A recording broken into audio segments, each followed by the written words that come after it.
దేశంలో black money ఎక్కువైందని పెద్ద నోట్లు రద్దు చేశారు. మరిప్పుడు చిల్లర కోసం నేను ఎక్కడికి వెళ్ళాలత్తా? ఇంట్లో ఇన్నేళ్లుగా దాచుకున్న డబ్బు ఏం చెయ్యాలి? నువ్వు మార్చిస్తావా? మరి నువ్వు మార్చలేవు, నేను మార్చలేను. కాని నా వల్ల కావట్లేదే. చిన్నప్పుడు ఆ డబ్బు ఖర్చు పెట్టి పెరిగాను. ఈ రోజు కూడా ఆ 1000 నోటుతోనే నీ దగ్గరకు వచ్చాను, నిన్ను చేంజ్ అడిగాను. ఇప్పుడు దానికి చేంజ్ ఇవ్వలేవా అత్తా? ఎప్పుడైనా 1000 రూపాయలకు 2 రకాల చిల్లరిచ్చేవారు. ఒకటి 100 రూపాయల నోట్లు, 2 500 నోట్లు. నేను 100 నోట్లు ఇమ్మంటున్నాను, నువ్వు 500 ఇస్తా అంటున్నావు. ఒక్కసారి 100 రూపాయల నోట్లు ఇచ్చి చూడత్తా, ఒక్కసారి.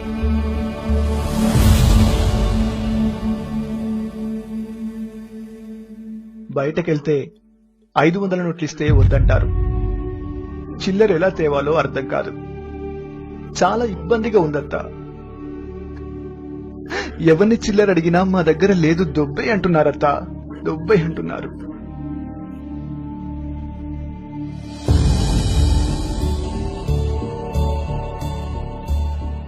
బాగుండడం అంటే పెద్ద నోట్లు ఉండడం కాదత్తా, 100 నోట్లు ఉండడం, చిల్లరుండటం. అందుకే మేము ఎన్ని కోట్లు సంపాదించినా చిల్లర లేని లోటు అలాగే ఉండిపోయిందత్తా. అందుకే నీ దగ్గరకు వచ్చేటప్పుడు ఒక 1000 రూపాయల నోటు, ఒక 500 నోటు, మా ఇంట్లో ఉన్న డబ్బులో కొన్ని పెద్ద నోట్లు నువ్వు చేంజ్ ఇస్తావని తెచ్చానత్తా. నువ్వు చేంజ్ ఇస్తావనుకున్నత్తా. నువ్వు చేంజ్ ఇస్తా అని చెప్పు, ఇంట్లున్న 1000 500 నోట్లన్నీ తెస్తా. మోడీ గారు పెద్ద నోట్లు వద్దన్నారన్న ఒక్క కారణంతో పొద్దున్నుంచి చేంజ్ అడుగుతూనే ఉన్నానత్తా, అడుగుతూనే ఉన్నా. ఇక చేంజ్ లేకుండా మా వల్ల కాదత్తా, మా వల్ల కాదు. కుదిరితే 100 నోట్లు, లేదంటే 50 నోట్లు. కానీ మాకు మాత్రం చిల్లర ఇవ్వండి అత్తా, దయచేసి ఇవ్వండి, దయచేసి ఇవ్వండి.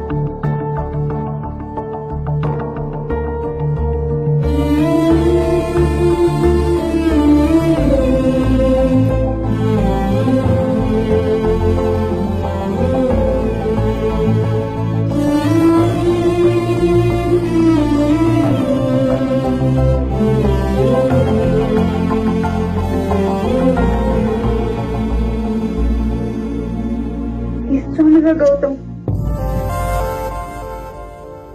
ఒక్కసారి నీకు చేంజ్ ఇవ్వాలని ఉంది.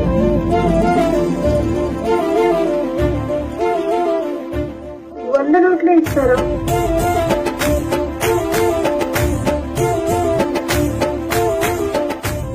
వెయ్యి నోట్లున్నాడు కాదరా, 100 నోట్లున్నాడు గొప్పోడు.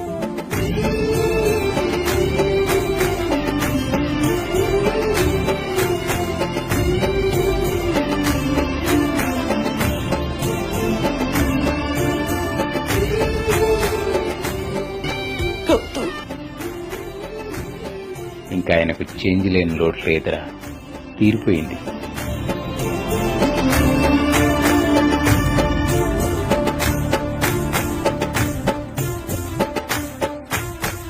శేఖర్,